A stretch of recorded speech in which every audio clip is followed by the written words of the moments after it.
que bueno, obviamente las cifras no nos dan la razón, que al comienzo dice, recordando que hace solo 2 meses Chile era admirado por su abordaje quirúrgico de la pandemia, considerando los testeos exhaustivos y las cuarentenas por comunas, Bloomberg consigna que actualmente nuestro país tiene una de las tasas más altas del mundo de infecciones per cápita y su ministro de Salud, que alguna vez fue elogiado, se ha visto obligado a renunciar, lo que usted comentaba hace un ratito, doctor. Pero esta conclusión a la que llegan es bien impresionante. Dice, nuestro país, Chile, siguió el ejemplo de las naciones ricas solo para darse cuenta, una vez más, de que un gran porcentaje de sus ciudadanos son pobres. Alcalde Codina. Exacto. Bueno, mire, somos un país en que a veces se le da más crédito a lo que dicen organismos internacionales o lo que se dice desde afuera, y es lamentable que tengamos que esperar este tipo de publicaciones para que lo que muchos dijimos tanto tiempo y se nos criticó porque se decía si no eras populista era porque estabas preocupado de las elecciones, si no estabas preocupado de las elecciones, no me acuerdo qué otra barbaridad más se decía. Pero de verdad que a mí me preocupa esa cáscara que nos hace creer de que el país es lo suficientemente robusto, equitativo, como para poder enfrentar situaciones muy complejas. Y aquí está a la vista que todavía hay un trabajo a largo plazo que hay que hacer, y entendiendo que ese trabajo hay que hacerlo siempre con buenas intenciones. Lo que dice Bloomberg es lo que veníamos diciendo los municipios particularmente durante tanto tiempo, o sea... Pero perdóneme que lo interrumpa un momento, pero eso también tiene que ver con algo que surge a propósito de la crisis social de octubre, ¿cierto? En que se habla de una desconexión, de una profunda desconexión entre las autoridades, entre quienes nos rigen, quienes nos gobiernan y la situación real, porque si finalmente el tratamiento en nuestro país de la pandemia fue copiando a un país rico y no tenemos nada que ver con ese país rico, eso da cuenta, para mi gusto, no de malas intenciones, sino que de desconexión. Yo creo que esa desconexión, de todas maneras, la realidad de la miseria la ha desnudado ya esta pandemia. Incluso, mira, si finalmente eso ha generado reacciones. El otro día miraba un reportaje en que había gente que decía, por ejemplo, para el tema constitucional, que en realidad ya no tenía para qué haber plebiscito de entrada, porque era evidente que hay que hacer muchos cambios, ¿me entiendes, no? Entonces, de verdad, lo que ha desnudado esta situación es algo que nos preocupa mucho. La periferia de Santiago, durante varias décadas, fue finalmente un lugar donde se acumuló, ¿ya? Y se envió mucha gente que vivía con una carencia enorme, sin servicios. Eso fue generando también que esas mismas personas tienen que tener un periodo de desplazamiento hacia sus fuentes laborales, particularmente en Santiago Centro o el sector Oriente, obviamente de varias horas. Eso repercute en su calidad de vida, en el tiempo con la familia, en la posibilidad de poder también ir perfeccionándote con algún estudio, brindar tiempo para algún hobby o para descansar si es que quieres, o hacer deporte. Entonces, lo que quiero decir es, sí, son muchas políticas durante mucho tiempo, pero lo importante aquí y lo bueno es que se está visualizando y creo que entonces puede permitir que haya un consenso, que haya un acuerdo nacional que nos permita reconstruir este país con mayor equidad y obviamente también terminando con abusos. A ver, yo creo que las inequidades las hemos tenido claras siempre, ¿no? Probablemente las tuvimos mucho más claras a partir de octubre, pero yo creo que tampoco tenemos que ser autoflagelantes en este tema. También la pandemia la íbamos a enfrentar como somos, digamos, con la cultura que tenemos, con los habitantes que tenemos, con las carencias y con las desigualdades que tenemos. Yo sí creo y me aferro harto a lo que nos comentaba Alejandra Matus, la periodista, hace algunos días en la entrevista que tuvimos, respecto de que siempre hay que ser sincero y transparente en esto. O sea, hay una forma de enfrentar, doctor, la pandemia y eso tiene que ver con cada país. Tuvo que ver con Italia, tuvo que ver con España, tiene que ver con las realidades en Australia o Nueva Zelanda, que tanto admiramos ese modelo, pero la nuestra es la realidad chilena y nuestros servicios de urgencia también son los servicios chilenos y los hospitales. Y en ese sentido, yo creo que sí hubo un trabajo, ¿no?, durante un tiempo importante que se ha reconocido desde todo punto de vista de la reconversión, por ejemplo, de las camas. Creo que también el escenario habría sido más dramático y peor si es que ese trabajo no se hubiese hecho. Lo que sí es verdad, y que Alejandra lo mencionaba, es total transparencia transparencia respecto de esto. O sea, es decir, esta crisis nosotros no la vamos a sortear esta ola por arriba, esta crisis también vamos a ir por abajo, nos vamos a revolcar y vamos a tener muchísimo sufrimiento y dolor y vamos a tener muchas víctimas fatales. Entonces, en ese sentido sí faltó como más humildad, tal vez, de decir, somos lo que somos. Es que tal vez se pensó que íbamos a pasar por arriba, Sole. ¿Ah? Es que tal vez efectivamente se pensó que podíamos sortear de manera exitosa esta ola. Es imposible. ¿Quién ha sorteado esto exitosamente más que Nueva Zelanda o por lo menos ese modelo? Doctor, ¿qué piensa usted? A ver, yo creo que, tal como dice usted, Soledad, aquí en Chile se hacen muchas cosas buenas y muchas cosas malas. Y lamentablemente hay gente que encuentra que está todo malo y otra gente que encuentra todo bueno, y cuando se critica de un lado para otro, en realidad vuelvo a decir que piensa que se critica a las personas y no a las cosas, ¿no es cierto? Evidentemente aquí hubo una extraordinaria implementación de la medicina terciaria, mucho lo que llaman el hospitalocentrismo, ¿no es cierto? Y se reconvirtieron montones de camas y las UCI pasaron de 1.500 camas a creo que a 4.000 y tanto, probablemente me esté equivocando en la cifra. Se dotaron de ventilación mecánica, de aparatos de oxigenoterapia, pero en un primer momento se descuidó absolutamente la atención primaria y ahí estuvieron los alcaldes, ¿no es cierto?, que visibilizaron eso. Segundo, se dijo que cuando las epidemias llegara a los sectores menos acomodados de la ciudad, iba a haber una cosa absolutamente distinta y había que hincar el diente en ese sentido. Y fue un poquito tardío.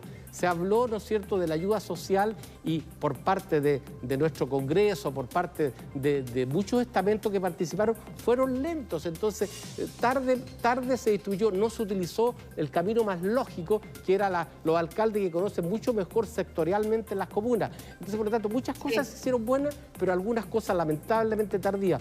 Las cuarentenas, los alcaldes, lo de las clases, dijeron hagamos cuarentena. Puente Alto, que pasó a ser una comuna que no se quiso cuarentenar durante mucho tiempo, ahora resulta que es una de las comunas conjuntamente con la Florida que tiene los índices que tristemente se van a ser recordados toda la vida.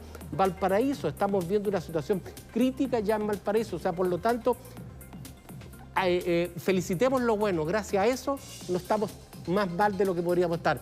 Pero corrijamos a tiempo aquello que no se hizo y todavía estamos a tiempo. Y eso, hinquemos el diente entre todos. La parte médica, la parte política, la parte empresarial y la gente. Y hay que decirle a la gente la verdad.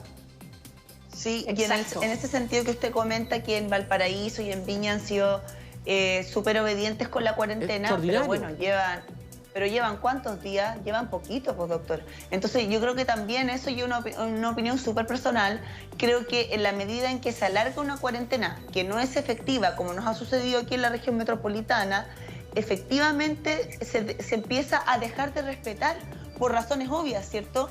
Por hastío o por necesidad. Entonces, por eso le preguntaba yo, ¿qué pasaría si efectivamente hibernáramos, pero durante 2 semanas? Corta pero efectiva. Sí, es que realmente las cifras hablan de que la cuarentena en ciertos sectores de Santiago y la comuna que usted se refiere como Santiago propiamente tal, nunca fue efectiva. Nunca fue efectiva. Claro, y Santiago es la comuna que más movilidad tiene entre todas las comunas de Santiago.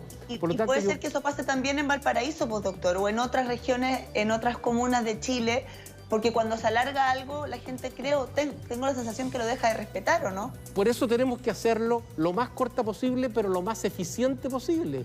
Y eso es lo que no ha sucedido. Mientras más funcione una cuarentena, mientras más funcione la ayuda social, mientras más se haga posible todas las cosas que hablamos, es más corto el tiempo del sacrificio. Mientras eso no suceda, alargamos una cosa que no está sirviendo, que se hace a media y más tiempo lo tenemos y más tiempo la gente se cabrea, como dicen los lolos, ¿no es cierto? Y la empieza a desobedecer. Por lo tanto, es absolutamente un sentido perverso.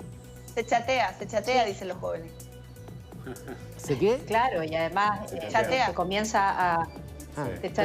te comienza a generar además una sensación de desesperación, de no poder salir por muchas cosas, porque además recordemos, alcalde, que esto está ligado a una pandemia económica. Aquí no estamos viviendo solo una cuestión sanitaria, acá las personas se están quedando sin trabajo, miles de personas se están quedando sin trabajo, sin sus recursos, etcétera, y eso es otra preocupación que debe ser debate. En la pantalla tenemos precisamente ese contraste. Bueno, estamos ahí con un dron, ¿no? Viendo las calles de la capital de la región metropolitana en cuarentena, que debiese estar absolutamente inmovilizada. Vemos un poquito menos de vehículos de los que hemos apreciado en otros momentos. Y también, claro, esta realidad súper dura de los campamentos y de la pobreza en Chile. Quería ponerle un punto, alcalde, donde yo creo que no se puso el suficiente énfasis. Es más, en esas declaraciones que entregó el ministro de Salud, ex ministro de Salud, Jaime Mañalich, en nuestro programa, donde dijo desconocer, ¿no?, el nivel de hacinamiento en el que se vivía, yo creo que también se refería, además de lo que vemos acá. ¿La tienes? A ver, escuchamos. ¿Cuál es la contagiosidad? Mira, en un sector de Santiago era esta, en otro sector de Santiago, que es nuestro drama de la cuarentena en este momento, en otro sector de Santiago, donde hay un nivel de hacinamiento, de pobreza y hacinamiento, perdón que lo diga con esta, del cual yo no tenía conciencia la magnitud que tenía, esa es la verdad. O sea, uno visita lugares, pero cuando uno entra ahora, ¿no es cierto?, después de no haber vivido 2 años, a un lugar en cualquier comuna y dice, aquí vivían 10 personas en esta casa y ahora están viviendo 100 personas. ¿Usted dice que se ha agravado mucho más el hacinamiento en poquito tiempo?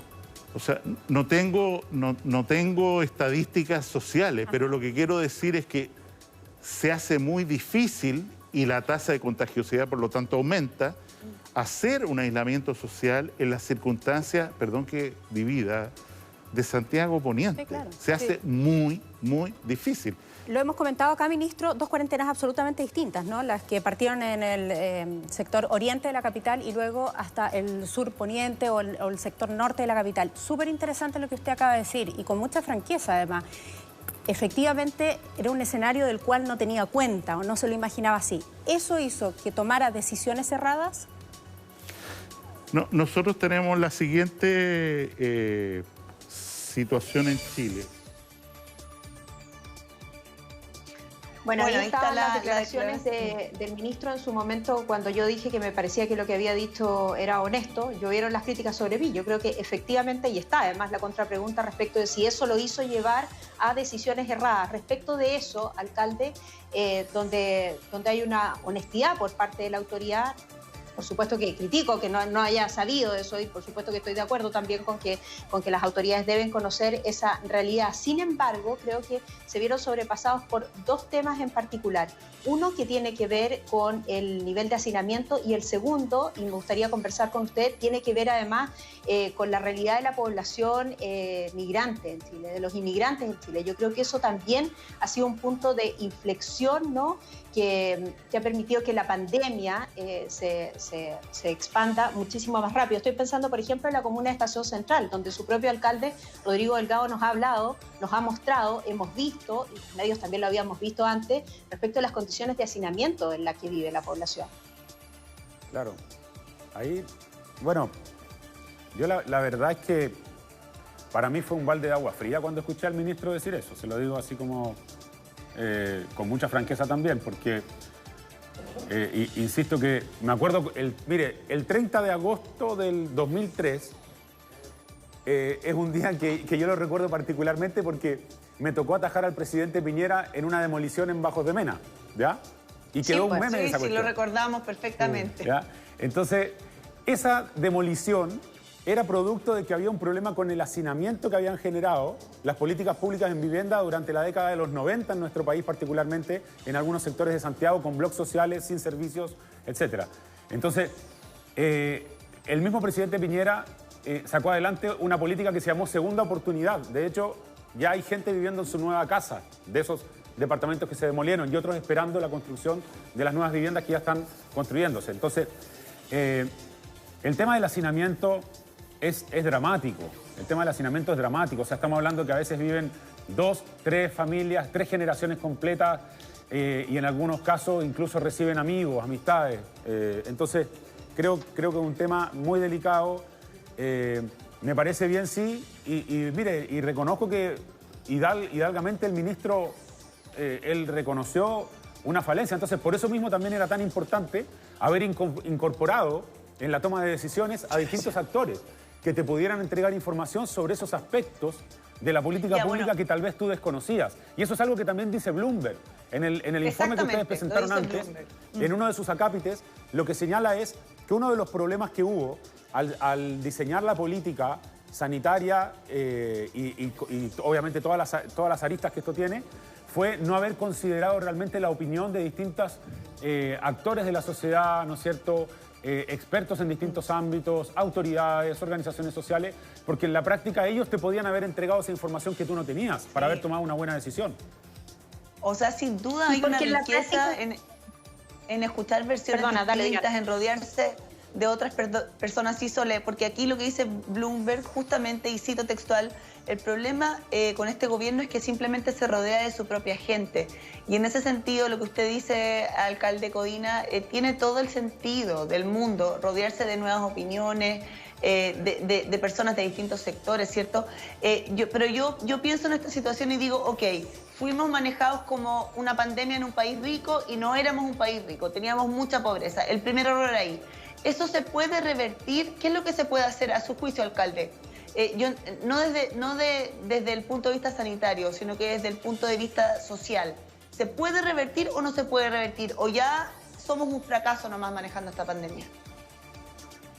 A ver, creo que sería muy irresponsable dejar de hacer todos los esfuerzos que estén al alcance para poder salvar vidas. Por supuesto.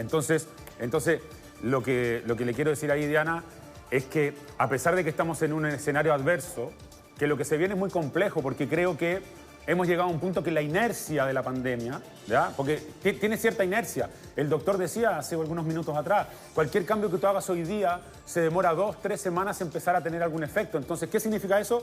Que la enfermedad tiene una inercia propia. Esto es como cuando tú vienes en un camión, no frenas en un metro. Tienes que empezar a frenar 100 metros antes, ¿no es cierto?, con un camión cargado. Entonces, todo lo que hagamos hoy día es justamente crucial para los días más crudos del invierno. Entonces, si bien es cierto, ya Chile está pagando un alto costo en vidas por esto y por los problemas que hubo en la instalación de la política al comienzo, en la política sanitaria, de verdad que creo que hay que seguir haciendo todos los esfuerzos. ¿Y esos esfuerzos por dónde van? Para tratar de responder un poco su pregunta. Seguir articulándose con la atención primaria de salud, entregarle flexibilidad a los municipios para que podamos contratar con los recursos que nos entregue el gobierno personal de salud que pueda ayudarnos a hacer trazabilidad, porque no voy a mandar un gaffiter a hacer trazabilidad, necesito mandar a un especialista en salud. Entonces, necesito que cuando nos pasen recursos nos permitan contratar personal. Necesitamos también que obviamente la gente respete la cuarentena, pero para que se respete la cuarentena o la hibernación, si es que le vamos a poner ahora esa etiqueta, nos preocupemos de que la gente pueda pagar sus dividendos, ¿ya? No termine en la calle, porque a esa gente no le vas a entregar entonces una fuente de sustento, pero no puedes hacer que aumente la cantidad de personas que van a estar con déficit habitacional, que van a ser cifras del déficit habitacional, porque va a haber familias que sufren. Gente que pagó un dividendo, por ejemplo, 18 años, le quedaba 2 años y ahora por 3 meses que no pagó, 4 o 5 meses, va a poder perder su vivienda. Ahí tiene que haber un acuerdo nacional entre la banca, ¿ya?, el gobierno, el Congreso, porque si no, ahí vamos a tener un problema. Hay que ayudar a la gente a que no pierda su techo y hay que ayudar a la gente a que pueda subsistir este tiempo. Y por eso también replanteo el tema de las cuentas básicas y sobre todo el sobreconsumo que se cobra por la luz. No puede ser que si tú obligas a la gente a estar en la casa hoy día, más encima le aumentes la cuenta de la luz cuando lo estás obligando a estar en la casa y a consumir más electricidad. En este momento hay que buscar la manera de que las cuentas no ahoguen a las personas y no las desesperen y no les generen tanta incertidumbre que las obligue a salir del hogar. Sí. La manera de hacer que la gente esté tranquila en su hogar es darle la tranquilidad que no le va a faltar techo, no le va a faltar comida, no le van a faltar medicamentos ni atención médica si es que lo necesita. ¿Me entiendes? Sí. El resto de las cosas, la entretención, el cine, el deporte, en este minuto que espere. Después. Pero entonces el Estado ahí tiene que asumir un rol importante. Por eso es importante el acuerdo, pero también un nuevo pacto social en el trato con la gran empresa, que es la que en definitiva tiene la gente endeudada hoy día pagando su vivienda. Yo entiendo que la gente, obviamente, si no tuviera un crédito no podría acceder a una vivienda, porque nadie va a sacar del bolsillo de un día para otro plata para comprar una casa. Pero lo que tenemos que hacer es que estos 3, 4 meses de crisis económica no dejen familias en la calle y que la gente pueda subsistir. Si hacemos eso y le brindamos atención digna en los consultorios para evitar el colapso de los hospitales, lo que estamos haciendo, por ejemplo, en Puente Alto, o lo que están haciendo también otras comunas, y el gobierno nos ayuda con recursos que nos permita contratar gente en salud, yo creo que vamos a estar ayudando. Ojo, que hay que ser muy claro, como no se tomaron las medidas a tiempo, esto le está saliendo muy caro a Chile. Si Chile hubiera tomado todas estas medidas de hibernación al comienzo, hubiéramos identificado 15.000 casos de contagio, no 200.000, 15.000, y hubiéramos podido aplicar rápidamente las medidas para aislar, hubiéramos mantenido las fronteras cerradas y hubiéramos confinado a los enfermos en tantos, por ejemplo, hoteles que hoy día no se están utilizando porque no hay turismo, ¿ya? Y ahí hubiéramos tenido las políticas de salud claras, hubiéramos podido evitar las carpas, etcétera. Pero no se hizo en marzo, ¿ya? Y por lo tanto, hoy día lo que hay que hacer es aunar esfuerzos. Aquí estamos los municipios, por lo menos, a disposición de ayudar a nuestra gente y sumarnos a lo que el ministro nos pida, pero siempre que se nos escuchen.